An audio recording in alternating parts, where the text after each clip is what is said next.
Tunggu. Sebelum mulai videonya, jangan lupa klik tombol subscribe. 3, 2, 1. Intro dulu. Enjoy.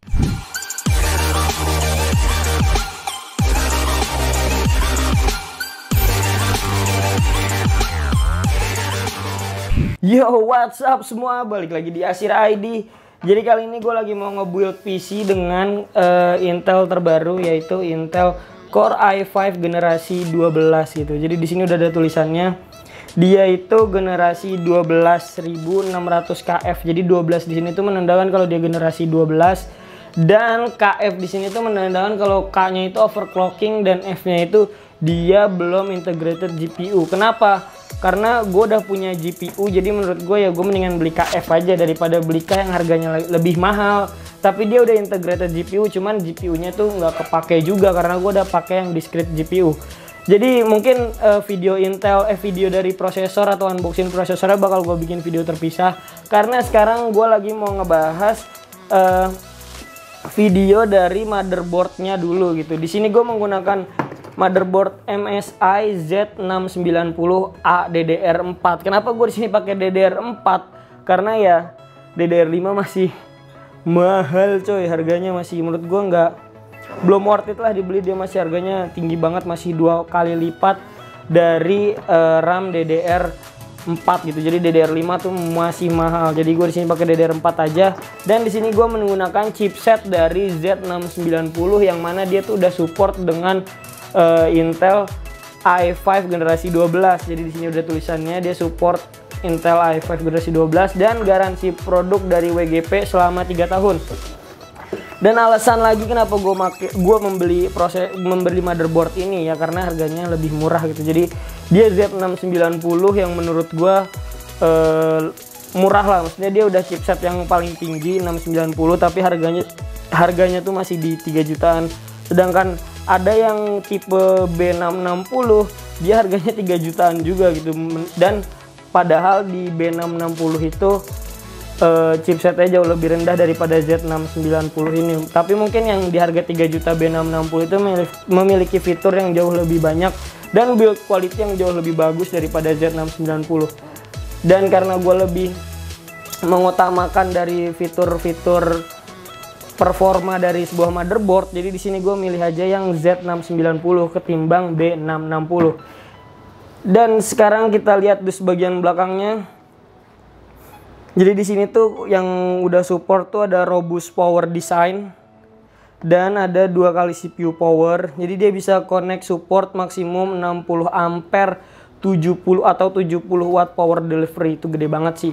Front USB Type C, ada juga Lightning USB 20G atau generasi 3.2 dan Lightning generasi 5 gitu. Di sini ada Lightning generasi 5 dan kabelan yang udah 2,5 kali bandwidth.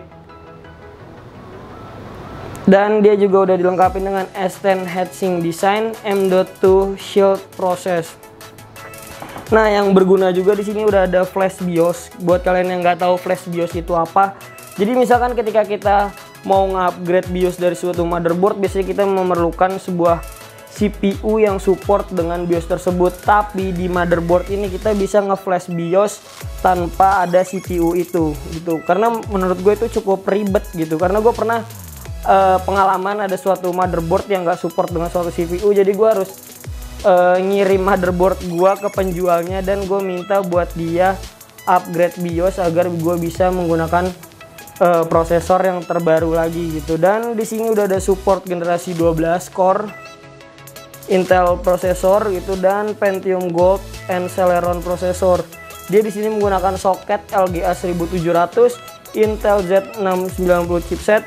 Ada 1 kali PCI generasi kelima. Jadi yang gue bilang dia udah support dengan VGA atau GPU terbaru yang udah support dengan generasi 5 yang mungkin itu kecepatan baca datanya bakal jauh lebih cepat.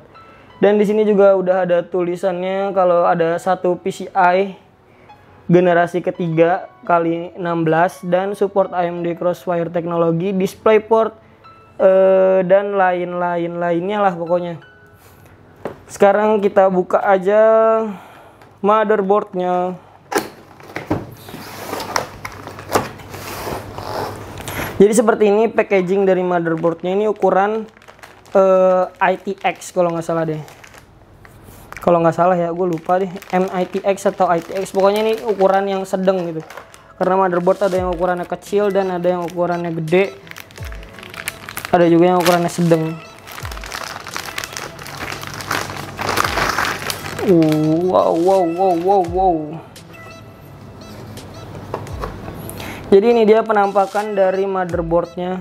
Di sini udah ada SSD, slot SSD yang udah dilengkapin dengan heatsink yang bakal ngebantu motherboard ini bakal jauh lebih dingin. Di sini juga udah ada heatsink yang terbuat dari besi. Di sini juga heatsink yang terbuat dari besi.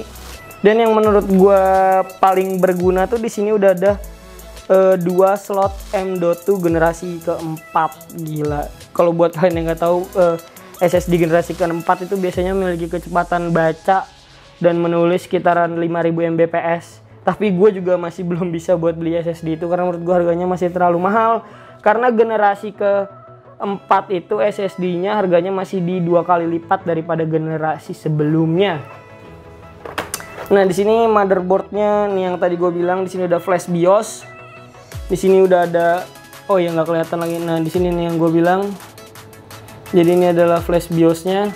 Di sini ada USB, ada Type C juga, ada apa nih namanya, kabelan, HDMI dan lain-lainnya.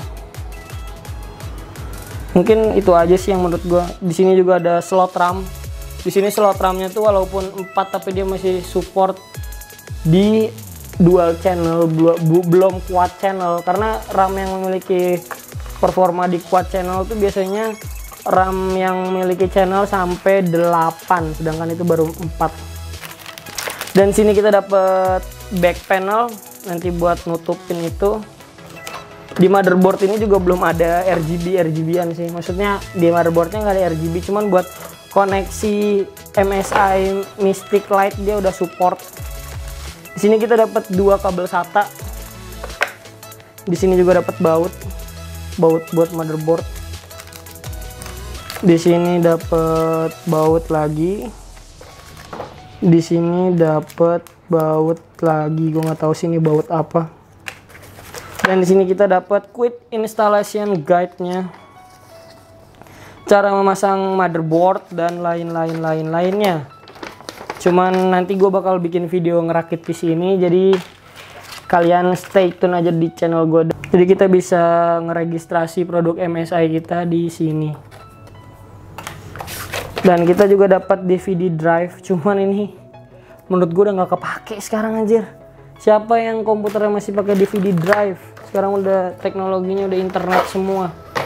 Dan segitu aja video unboxing dari motherboard gua. Semoga video gua bermanfaat. Thanks for watching. Terima kasih telah menonton video gua dan jangan lupa subscribe karena 1 subscribe kalian sangatlah berarti buat gua.